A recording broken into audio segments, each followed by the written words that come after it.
Students, welcome to Siya international school online study classes.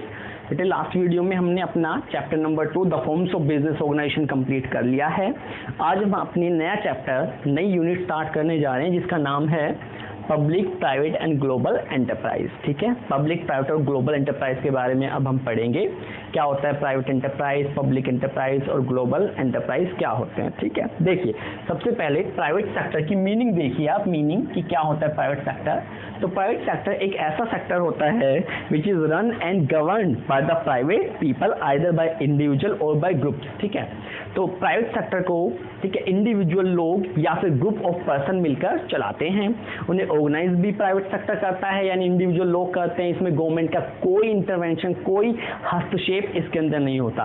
Private लोग इसे बनाते हैं, ठीक है, इसे स्टार्ट करते हैं, ऑर्गेनाइज करते हैं और चलाते भी इन्हें प्राइवेट सेक्टर के लोग ही हैं। यहाँ गवर्नमेंट का जो इंटरवेंशन है वो बिल्कुल ना के बराबर होता है। बस उन्हें अपना टैक्स से रिलेटेड बस प्रोसीजर पूरा करवाना होता है। जितना टैक्स आपका बनता है उसे आप पे कीजिए, बाकी गवर्नमेंट आपकी दखलंदाजी नहीं करेगी। ठीक है, तो इसे हम कहते हैं private sector which is run and govern by the private individuals. Run and control या गवर्न आप लिख सकते हैं बाय प्राइवेट इंडिविजुअल्स, ठीक है, और ग्रुप ऑफ पर्सन या फिर ग्रुप ऑफ पर्सन उसे मिलकर चलाते हैं। एग्जांपल देखिए, रिलायंस इंडस्ट्री सबसे बड़ा एग्जांपल इंडिया के अंदर, ठीक है, धीरू भाई अंबानी द्वारा स्टार्ट किया गया था रिलायंस इंडस्ट्रीज। तो रिलायंस इंडस्ट्री एक प्राइवेट सेक्टर का बड़ा एग्जांपल है। ठीक है, रतन टाटा की टाटा एंटरप्राइज, ये भी एक बड़ा एग्जांपल है इसके लिए। HDFC बैंक, ठीक है, बैंकों में प्राइवेट बैंक है ये HDFC बैंक। तो कई सारे आपके पास एग्जांपल है। दैनिक जीवन में आप बहुत सारे प्राइवेट एंटरप्राइज की चीज़ें, वस्तुओं को आप यूज़ करते हो। डाबर लाल हो गया, पतंजलि हो गया, प्राइवेट सेक्टर है वो भी। ठीक है, रिलायंस इंडस्ट्रीज हो गई, टाटा इंडस्ट्रीज हो गई, सैमसंग हो गया, बहुत सारे हैं प्राइवेट इंडस्ट्री जिन्हें प्राइवेट इंडिविजुअल्स या ग्रुप ऑफ पर्सन मिलकर चलाते हैं। तो आप बहुत सारे ढेरों एग्जांपल इसमें डाल सकते हो, इसकी कोई प्रॉब्लम नहीं है। तो आप आई थिंक क्लियर हो गया होगा what is private sector. Private sector are those sector या those industries which is run, control and govern by the individual और the group of people privately. ठीक है, इनमें गवर्नमेंट का कोई इंटरवेंशन नहीं है, कोई हस्तक्षेप नहीं है। अब देखिए फीचर्स ऑफ प्राइवेट सेक्टर। सबसे पहला फीचर है प्रॉफिट मोटिव। बेटे देखिए गवर्नमेंट जो कुछ भी एस्टेब्लिश करती है तो उनका उद्देश्य होता है सोशल वेलफेयर, लोगों की भलाई करना। ठीक है, जो पुअर लोग होते हैं उनकी भलाई करना।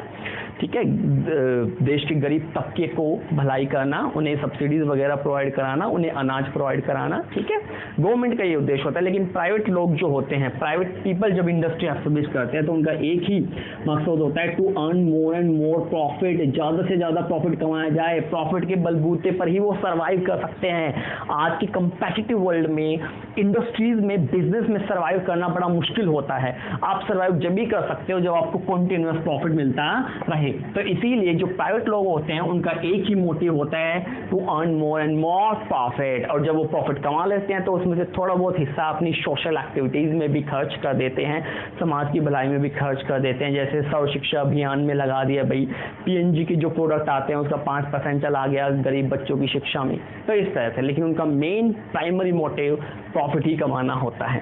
सेकंड देखिए प्राइवेट ओनरशिप। ओनरशिप यानी मालिकाना अधिकार। सिंपल सी बात है, प्राइवेट लोगों ने अगर स्टार्ट की है इंडस्ट्रीज तो उस पर प्राइवेट लोगों का ही अधिकार होगा। प्राइवेट लोग ही उसे मिलकर चलाएंगे। मालिकाना अधिकार उनका प्राइवेट ही होगा।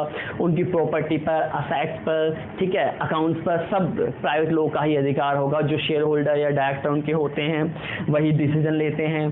ठीक है, वही सारे के सारे कैपिटल लगाते हैं, वही सारा काम संभालते हैं। ठीक है, तो कंप्लीट यहाँ पर ओनरशिप किसकी होती है? प्राइवेट लोगों की होती है। नेक्स्ट देखिए profit as the evidence of success. Evidence यानी कि सबूत।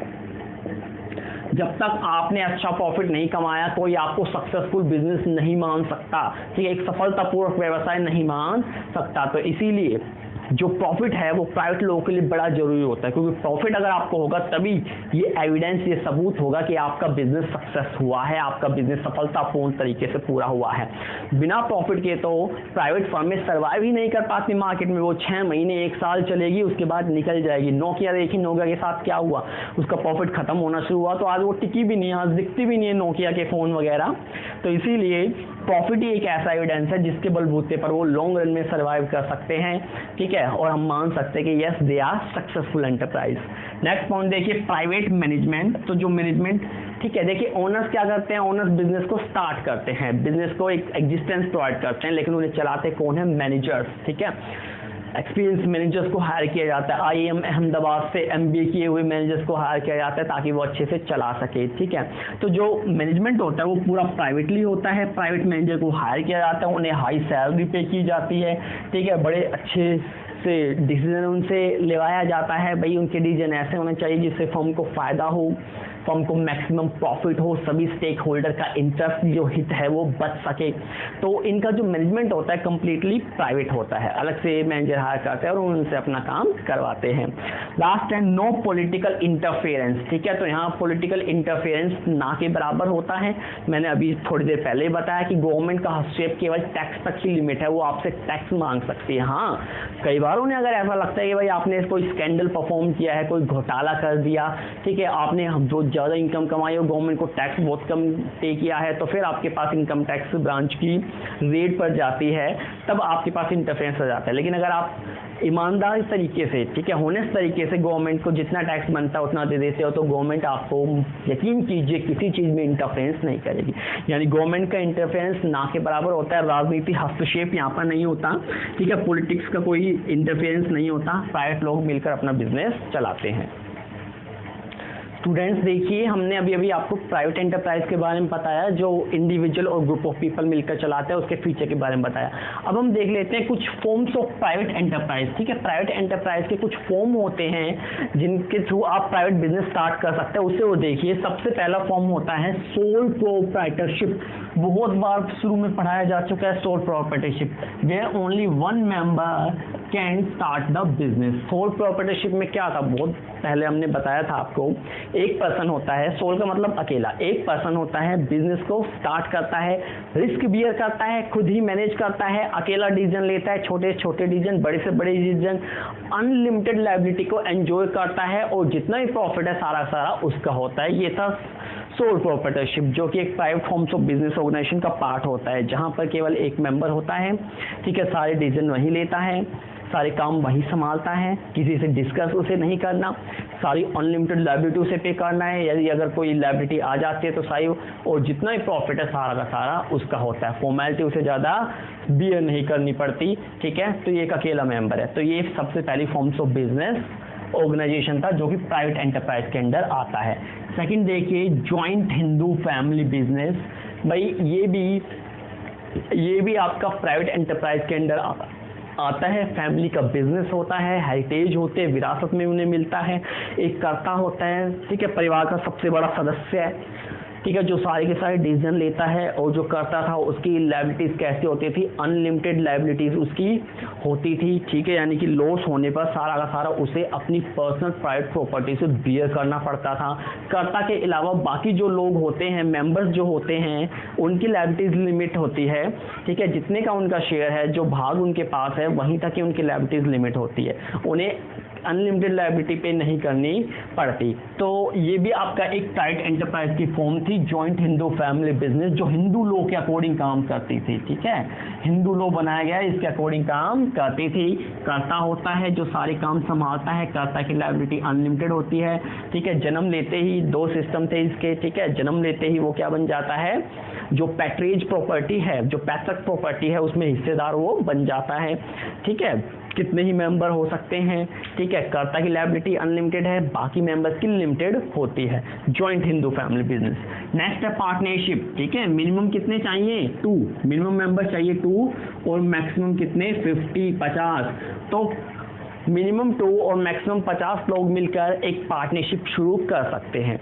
पार्टनरशिप में एक एग्रीमेंट बनता है, उस एग्रीमेंट के अकॉर्डिंग पार्टनर्स प्रॉफिट शेयर करते हैं, लॉस को भी उसे प्री डिटरमिन्ड रेशो में शेयर करते हैं, ठीक है। अगर लॉस हो जाए तो क्या करते थे दोनों पार्टनर, अनलिमिटेड लायबिलिटीज को एंजॉय करते थे। एंजॉय तो क्या मतलब, लॉस हो गया तो पर्सनल प्रॉपर्टी को बेचकर उनकी लायबिलिटीज का भुगतान करना पड़ता था, ठीक है, पार्टनरशिप फॉर्म में। और जो पार्टनरशिप है वो, ठीक है, एक पर्सन के आने से जाने से टूट भी सकती है। अगर केवल देख लीजिए 2 ही पार्टनर हैं तो, और एक पार्टनर की अगर डेथ हो जाती है तो वो इलीगल हो जाएगा, बिजनेस वॉइड हो जाएगा। बाकी जो पार्टनर आएंगे ठीक है। नए पार्टनर एडमिट करने हैं तो ओल्ड पुराने पार्टनर से पूछ कर ही एडमिट किया जाएगा, ठीक है। माइनर को शामिल करना चाहते हैं नहीं चाहते ये खुद डिसाइड करते हैं। तो पार्टनरशिप भी एक private forms of business organization है जिन्हें लोग मिलकर चला सकते हैं। कम से कम 2% की मेंबर की यहाँ पर जरूरत हमें आवश्यकता पड़ती थी पार्टनरशिप में। आगे देखिए ज्वाइंट वेंचर, ये पार्टनरशिप की ही तरह होती है, ठीक है।